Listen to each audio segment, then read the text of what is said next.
Good morning students. मैं ऋतु परमार, सहायक आचार्य इतिहास, बीए तृतीय वर्ष के टॉपिक राजस्थान के इतिहास के प्रमुख स्रोत के बारे में आपको विस्तृत जानकारी प्रदान करूंगी। इतिहास मानव विकास क्रम की सुसंगत और क्रमबद्ध जानकारी प्राप्त करने का श्रेष्ठ साधन है। मानव जीवन की अतीत की घटनाओं का क्रमबद्ध अध्ययन ही इतिहास है। किसी भी देश या राज्य का गौरव उसके इतिहास से ज्ञात होता है। प्राचीन काल का अधिकांश इतिहास लिपिबद्ध नहीं होने से हमें राजस्थान के इतिहास को जानने के लिए विभिन्न ऐतिहासिक स्रोतों पर निर्भर रहना पड़ता है। ऐतिहासिक स्रोतों को हम मुख्यतः अध्ययन की सुविधा की दृष्टि से दो भागों में बांट सकते हैं: पुरातात्विक और साहित्यिक स्रोत। पुरातात्विक स्रोत राजस्थान के इतिहास को जानने के लिए सर्वाधिक प्रामाणिक साक्ष्य हैं, जिसमें नष्ट हुई प्राचीन सभ्यता के अवशेष, मृदभांड, आभूषण, भवन के अवशेष, पाषाण धातु उपकरण आदि अलिखित साक्ष्य रखे जाते हैं। और लिखित साक्ष्यों में शिलालेख, सिक्के, ताम्रपत्र या पुरालेख, अभिलेख, राजकीय, अर्धराजकीय, लोकलिखित और राजकीय पत्रावलियों का संग्रह होता है। साहित्य किसी भी समाज का प्रतिबिंब होता है और विभिन्न भाषाओं में विभिन्न विद्वानों द्वारा जो रचित ग्रंथ होते हैं, उनके माध्यम से हम तत्कालीन सामाजिक, आर्थिक, राजनीतिक जीवन के बारे में हम जानकारी प्राप्त कर सकते हैं। तो हम इनका क्रमवार अध्ययन आगे करेंगे। पुरातात्विक स्रोतों में सर्वप्रथम आता है शिलालेख। पाषाण पट्टिकाओं, स्तंभों, शिलाओं पर ये उत्कीर्ण होते हैं। ये तत्कालीन शासकों द्वारा उत्कीर्ण करवाए जाते हैं, जिनमें उनकी शासकीय वंशावली, उनकी विजयों का वर्णन होता है। शासकीय नियम और उपनियम होते हैं। जैसे कि हमने देखा, मौर्यकालीन शासक अशोक के समय में उन्होंने शासकीय उद्घोषणाओं को स्तंभों और शिलालेखों पर उत्कीर्ण करवाया था, ताकि जन सामान्य भी उनकी जानकारी प्राप्त कर सके और उन उद्घोषणाओं का अनुपालन कर सके। सामाजिक नियमावली, समाज के नियम क्या थे, ये भी शिलालेखों पर उत्कीर्ण, उनसे भी उनकी भी जानकारी हमें प्राप्त होती है। और शासक और अन्य महत्वपूर्ण व्यक्तियों द्वारा करवाए गए निर्माण कार्य के बारे में भी हमें पता चलता है। वीर पुरुषों की यशोगाथा आदि का भी उल्लेख होता है। कुछ महत्वपूर्ण शिलालेख हैं जो कि परीक्षा की दृष्टि से महत्वपूर्ण है, उनका आगे हम अध्ययन करेंगे। गोशुंडी शिलालेख, ये द्वितीय शताब्दी ईसा पूर्व का शिलालेख है और ये नगरी चित्तौड़गढ़ राजस्थान में से प्राप्त अभिलेख है, जो संस्कृत भाषा और ब्राह्मी लिपि में है। इसका महत्व इसलिए है कि ये द्वितीय शताब्दी ईसा पूर्व में राजस्थान में भागवत धर्म के प्रचार का साक्ष्य प्रस्तुत करता है। इसके अलावा सर्वतात राजा द्वारा अश्वमेध यज्ञ कराने का भी इसमें उल्लेख मिलता है। अन्य है बिजोलिया अभिलेख। ये बिजोलिया अभिलेख 1170 ईस्वी का है, जो कि बिजोलिया के पार्श्वनाथ मंदिर पर एक बड़ी शिला पर उत्कीर्ण है संस्कृत भाषा में। इसमें अजमेर के चौहान वंश के शासकों की जानकारी मिलती है और इसी के आधार पर डॉक्टर दशरथ शर्मा ने चौहानों की उत्पत्ति वत्स गोत्रीय ब्राह्मण से बताई है। चिरवे का शिलालेख उदयपुर जिले के चिरवा गांव के एक मंदिर में लगा हुआ संस्कृत भाषा का प्राचीनतम शिलालेख है, जिसमें प्रारंभिक गुहिल शासकों की वंशावलियां मिलती हैं और वैष्णव और शैव संप्रदाय की मान्यता और आश्रयदाता साहित्यकारों और कलाकारों की परंपराओं को भी इसमें बताया गया है। कीर्ति स्तंभ प्रशस्ति किसी भी शासक की उपलब्धियों की यशोगाथा का उल्लेख जब शिलालेख पर किया जाता है तो उसे हम प्रशस्ति कहते हैं। महाराणा कुंभा की जो प्रशंसा में जो प्रशस्ति लिखवाई गई थी, उनके प्रशस्तिकार थे महेश भट्ट। वो कीर्ति स्तंभ प्रशस्ति है, जो कि चित्तौड़गढ़ दुर्ग में लगी हुई है। इसमें कुंभा को दान गुरु, छाप गुरु, हिंदू सुल्तान, राणा रासो, राजगुरु, शैलगुरु आदि विरुद्धों से संबोधित किया गया है। इसमें चित्तौड़ के गुहिलवंशी शासक बापा से लेकर हमीर कुंभा आदि शासकों का वर्णन मिलता है और इसमें कुंभा द्वारा विरचित ग्रंथों का भी इसमें उल्लेख मिलता है। जगन्नाथ राय का शिलालेख उदयपुर के जगन्नाथ राय मंदिर के सभा मंडप के प्रवेश द्वार पर शिलालेख उत्कीर्ण है।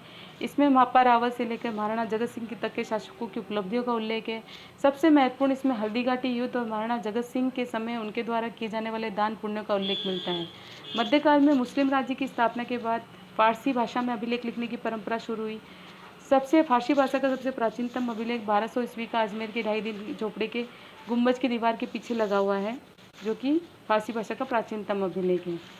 इसके बाद हम पढ़ेंगे सिक्कों के बारे में। हम शिलालेख के बारे में अध्ययन कर चुके हैं, हम सिक्कों के बारे में अध्ययन करेंगे। सिक्कों का अध्ययन कहलाता है न्यूमिस्मेटिक या मुद्रा शास्त्र। सिक्कों से जिन शासकों ने चलाया, उनके नाम, तिथिक्रम का निर्धारण किया जा सकता है, उनके वर्ष क्रम का निर्धारण होता है। आर्थिक संपन्नता के सूचक होते हैं, क्योंकि बहुमूल्य धातु के सिक्के आर्थिक प्रगति को दर्शाते हैं। धार्मिक मान्यताओं का उन पर उत्कीर्ण चिन्हों और प्रतीकों से धार्मिक मान्यता का पता चलता है। सिक्कों की बनावट और मुद्रण कला की उत्कृष्टता से तत्कालीन शासकों की कलात्मक बोध का पता चलता है। सिक्कों के प्राप्ति स्थल से साम्राज्य विस्तार का पता चलता है और मुद्रा का बड़ी संख्या में प्राप्त होना अच्छी व्यापारिक स्थिति की ओर इंगित करता है।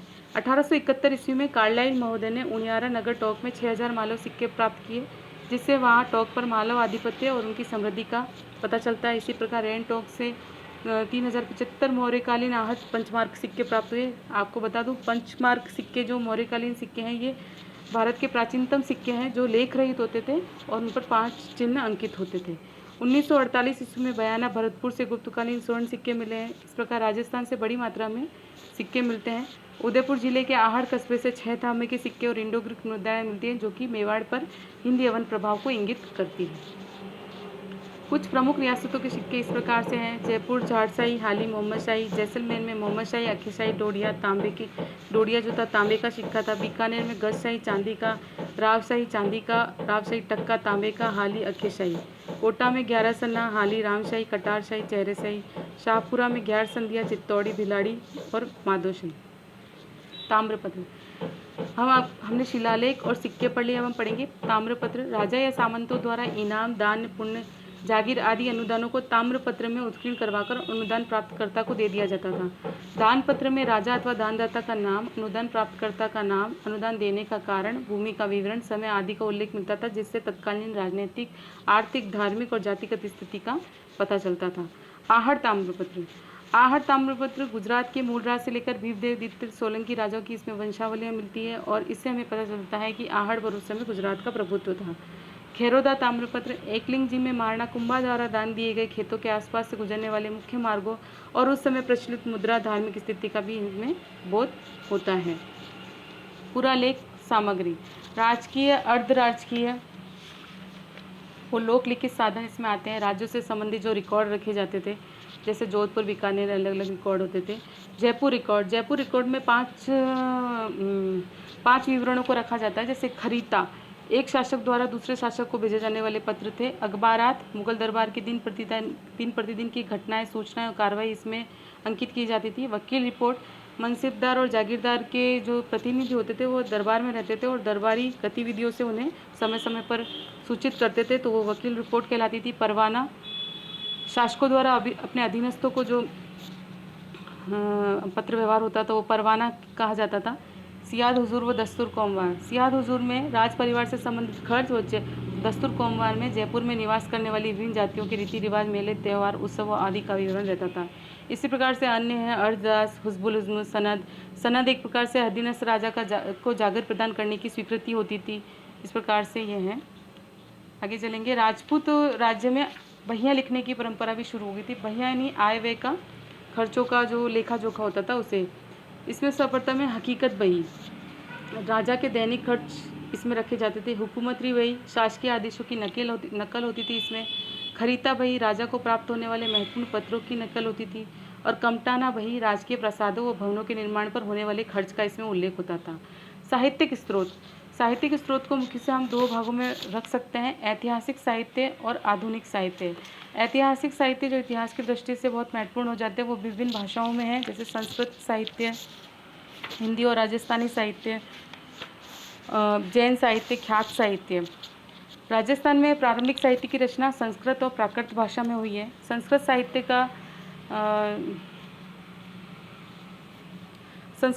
का महत्वपूर्ण जो ग्रंथ हैं वो हम आगे पढ़ेंगे, जैसे पृथ्वीराज विजय।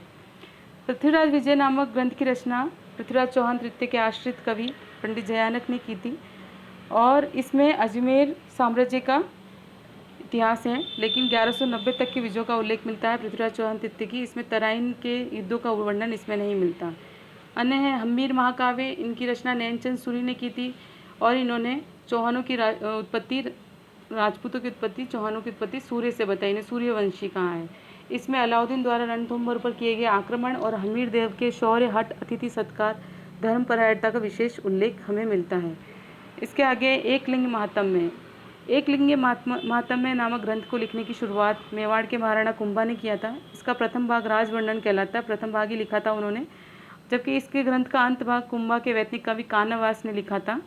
गहलोत वंश की वंशावली मिलती है, वर्णाश्रम और वर्ण व्यवस्था की जानकारी मिलती है, इससे इसकी तुलना पुराणों से की गई है। इस ग्रंथ में मध्यकाल में मेवाड़ को मेदपाट और हाड़ौती को हाड़ावती कहते थे, ये पता चलता है। अजीतोदय।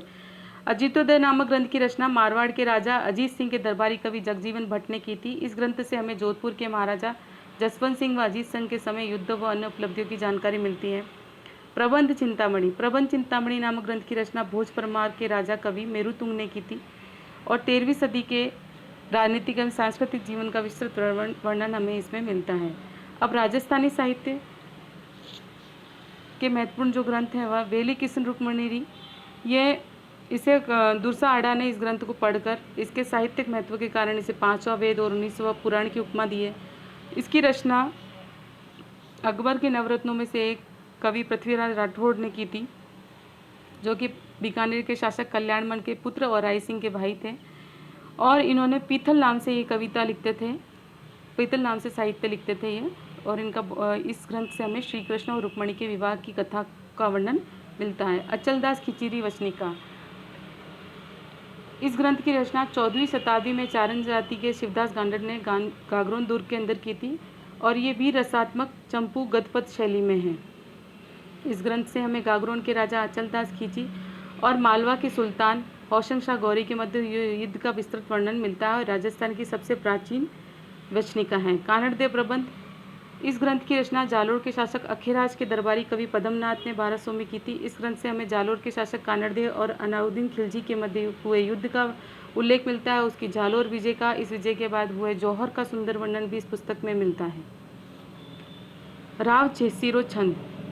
इस ग्रंथ की रचना बीटू सुजा ने 1269 में डिंगल भाषा में की थी। इस ग्रंथ से हमें हुमायूं के भाई कामरान द्वारा भटनेर के किले पर किए गए आक्रमण तथा बीकानेर के शासक राव जैसी की युद्ध प्रणाली का वर्णन मिलता है। इस ग्रंथ से हमें राव चूड़ा से लेकर राव लूणकरण सत्य की ऐतिहासिक घटनाओं का वर्णन मिलता है।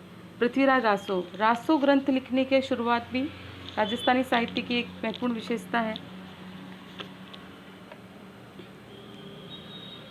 इस ग्रंथ की रचना पृथ्वीराज चौहान तृतीय के मित्र और दरबारी कवि चंद्रबरदाई ने पिंगल भाषा में की थी। इसमें 1 लाख छंद हैं और 69 प्रस्ताव अध्याय हैं। और पृथ्वीराज रासो में चारों राजपूत वंशों की उत्पत्ति वशिष्ठ के आबू पर्वत के अग्निकुंड से बताई गई है और इसके बाद इसमें जो पृथ्वीराज रासो में तराइन के युद्धों का वर्णन हमें मिलता है।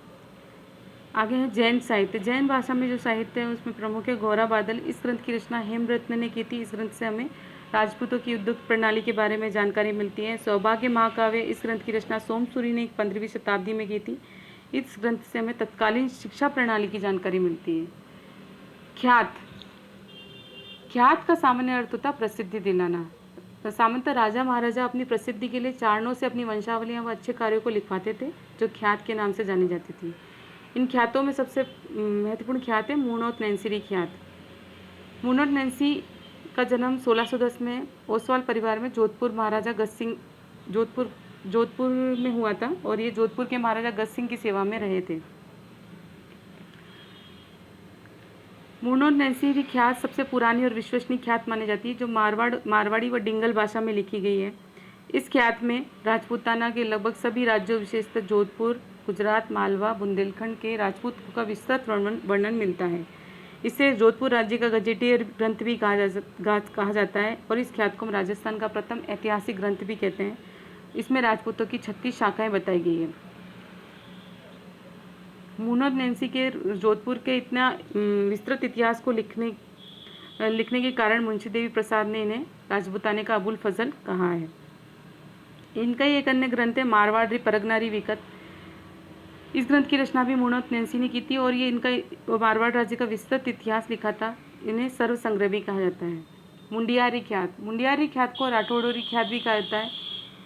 इसका लेखक अज्ञात है। मोटा राजा उदय सिंह के अकबर के पुत्र सलीम का विवाह इसमें बताया है कि मोटा राजा उदय सिंह ने अकबर के पुत्र सलीम का विवाह अपनी सगी बहन से नहीं कर अपनी दत्तक बहन से किया था। इसके बाद बाकीदास जोधपुर के महाराजा मानसिंह राठौड़ के दरबारी कवि थे। जब राजस्थान में पराक्रमहीन राजाओं ने अंग्रेजों की अधीनता स्वीकार कर ली थी तो कवि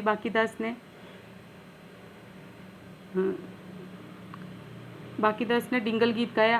आयो अंग्रेज मुल्क रे ऊपर, भारतीय स्वतंत्रता संग्राम का गीत मंत्र बन गया। बाकीदास ख्यात राजस्थानी गद्य मारवाड़ी और डिंगल भाषा में लिखी हुई है और इसे जोधपुर राज्य की ख्यात भी कहा जाता है। इस ख्यात में हमें जानकारी मिलती है कि बीकानेर के महाराजा रतन सिंह ने विक्रम संवत 1885 ईस्वी में गयाजी के पवित्र तीर्थ स्थान पर अपने प्रमुख सरदारों की बैठक बुलवाकर उनसे ये प्रण करवाया था कि वे भविष्य में अपने शिशु कन्याओं का वध नहीं करेंगे, और इस ख्यात में 2000 बातों का संग्रह किया गया। इस प्रकार से ये कन्यावध को रोकने से संबंधित इसमें कदम उठाए गए थे, इसका उल्लेख इससे मिलता है महाराजा रतन सिंह, बीकानेर के महाराजा रतन सिंह के समय। अन्य है दयालदास ख्यात, जो बीकानेर के नरेश रतन सिंह के दरबारी कवि थे। ये 2 खंडों में लिखी हुई है। प्रथम खंड में मारवाड़ के राठौड़ का प्रारंभ से लेकर जोधपुर के राव जोधा तक का विस्तृत वर्णन मिलता है, जबकि दूसरे खंड में राव बीका से लेकर बीकानेर के महाराजा सरदार सिंह के राज्याभिषेक तक का वर्णन मिलता है। आगे है फारसी साहित्य।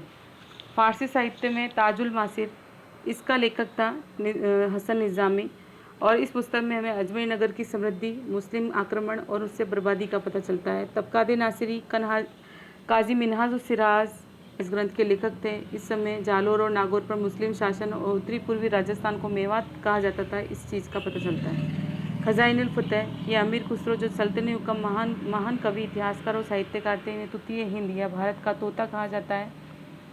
उन्होंने इस ग्रंथ की रचना की। इस ग्रंथ में अलाउद्दीन खिलजी के चित्तौड़ व रणथंभौर के युद्धों का वर्णन है। चित्तौड़ अभियान में वे स्वयं अलाउद्दीन खिलजी के साथ थे। खुसरो ने इस युद्ध में चित्तौड़ युद्ध का तो आंखों देखा सजीव चित्रण किया है।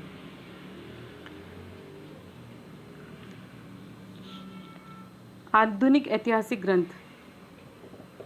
उनमें है annals and antiquities of Rajasthan.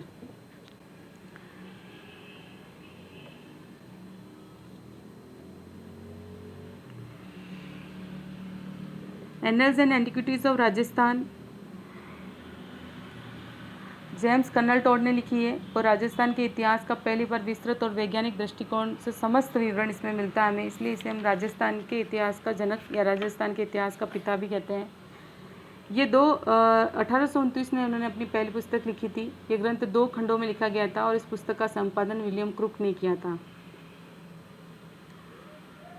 इस पुस्तक का प्रथम भाग सन 1832 में प्रकाशित हुआ, जिसमें राजपूताने की भौगोलिक स्थिति, राजपूतों की वंशावलियाँ, तत्कालीन सामंत व्यवस्था, जागीरदारी व्यवस्था तथा मेवाड़ के इतिहास के बारे में, व दूसरे भाग में मारवाड़, बीकानेर, जैसलमेर, आमेर और हाड़ौती के राज्यों का वर्णन किया गया है। टॉड ने एनोज एंड एंटिक्विटीज ऑफ राजस्थान पुस्तक में राजपूताने के लिए सर्वप्रथम राजस्थान, रायथन या रजवाड़ा आदि शब्दों का प्रयोग किया था। उन्होंने अपनी पुस्तक में राजस्थान के बारे में लिखा है, राजस्थान में कोई छोटा सा राज्य भी ऐसा नहीं है जहाँ थर्मोपल्ली जैसी रणभूमि न, और शायद ही कोई ऐसा नगर मिले जहाँ लियोनार्डो जैसा वीर पुरुष पैदा नहीं हुआ है। एनल्स और एंटिक्विटीज ऑफ राजस्थान पुस्तक का हिंदी अनुवाद डॉक्टर गौरीशंकर हीराचंद ओझा ने किया था, जो कि सिरोही राज्य के रोहिड़ा गांव के निवासी थे। अन्य है सूर्यमल मिश्रण। सूर्यमल मिश्रण महाराव राम सिंह के दरबारी कवि थे। इन्होंने वंश भास्कर लिखना शुरू किया था महाराजा राम सिंह की आज्ञा से, लेकिन कुछ समय बाद उनसे अनबन हो जाने के बाद में उन्होंने इसे लिखना बंद कर दिया था, और बाद में उनके दत्तक पुत्र मुरारी दान ने इस ग्रंथ को लिखा, जो कि जिसकी भाषा ना तो शुद्ध रूप से डिंगल है और नहीं शुद्ध रूप से पिंगल है। इस ग्रंथ में क्षत्रियों की 4 शाखाओं का अग्निकुंड से उत्पत्ति का उल्लेख है, उनकी वंशावली का वर्णन है और मुगलों के साथ संबंधों की भी जानकारी मिलती है। उनकी एक अन्य रचना वीर सत्सई अंग्रेजी राज्य के विरुद्ध आवाज़ उठाने वाला प्रथम ग्रंथ था, जिसमें 1857 की क्रांति का उल्लेख है। इस ग्रंथ की प्रसिद्ध कविता इलाना देनी आपनी प्रथम स्वतंत्रता संग्राम का लौकिक गीत बन गया। अन्य है गौरी शंकर हीराचंद ओझा। सिरोही राज्य के रोहिड़ा गांव नामक गांव में जन्मे थे। इन्होंने सर्वप्रथम सिरोही राज्य का इतिहास तथा बाद में क्रमशः उदयपुर, डूंगरपुर, बांसवाड़ा, बीकानेर राज्य का इतिहास लिखा। फिर उन्होंने जोधपुर राज्य के इतिहास को लिखना शुरू किया, और इस प्रकार से प्रथम पूर्ण राजस्थान के इतिहास लिखने का श्रेय दिया जाता है। ओझा जी ने सर्वप्रथम कर्नल जेम्स टॉड की पुस्तक annuls and antiquities of Rajasthan का हिंदी में अनुवाद करवाया था। गौरीशंकर हीराचंद ओझा लिपि शास्त्र के ज्ञाता थे, इसलिए इन्होंने पहली बार भारतीय प्राचीन लिपि शास्त्र लिखा, और इन्हें 1914 में राय बहादुर की उपाधि भी, और 1937 में साहित्य वाचस्पति की पदवी और काशी विश्वविद्यालय से डी.लिट की मानद उपाधि प्राप्त हुई। कवि राजा श्यामल दास। कवि राजा श्यामल दास का जन्म मेवाड़ राज्य में हुआ था, और ये मेवाड़ के महाराणा शंभू सिंह ने उदयपुर राज्य का इतिहास लिखने का कार्य इन्हें सौंपा था। महाराणा सज्जन सिंह ने इतिहास लिखने के लिए 1 लाख रुपए का अनुदान दिया था, और इन्होंने श्यामल दास ने 1871 ईस्वी में वीर विनोद लिखना शुरू किया। और 21 वर्ष और 1 लाख रुपए इसमें खर्च हुआ था। बाद में महाराणा फतेह सिंह ने इस ग्रंथ के प्रचलन पर रोक लगा दी थी। भारत की ब्रिटिश सरकार ने श्यामल दास को केसरी हिंद और मेवाड़ के महाराणा ने उनको कवि राजा और इसके बाद उनको महामहोपाध्याय उपाध्याय की उपाधि से विभूषित किया। वीर विनोद नामक पुस्तक में कविराज श्यामल दास की महत्वपूर्ण पुस्तक वीर विनोद नामक पुस्तक में उदयपुर राज्य के इतिहास के बारे में जानकारी मिलती है और इसी पुस्तक में हमें यह जानकारी मिलती है कि मेवाड़ के 84 दुर्गों में से 32 दुर्गों का निर्माण महाराणा कुंभा ने किया था। इसलिए हम महाराणा कुंभा को स्थापत्य कला का जनक कहते हैं और इस काल को स्थापत्य कला का स्वर्ण काल कहते हैं।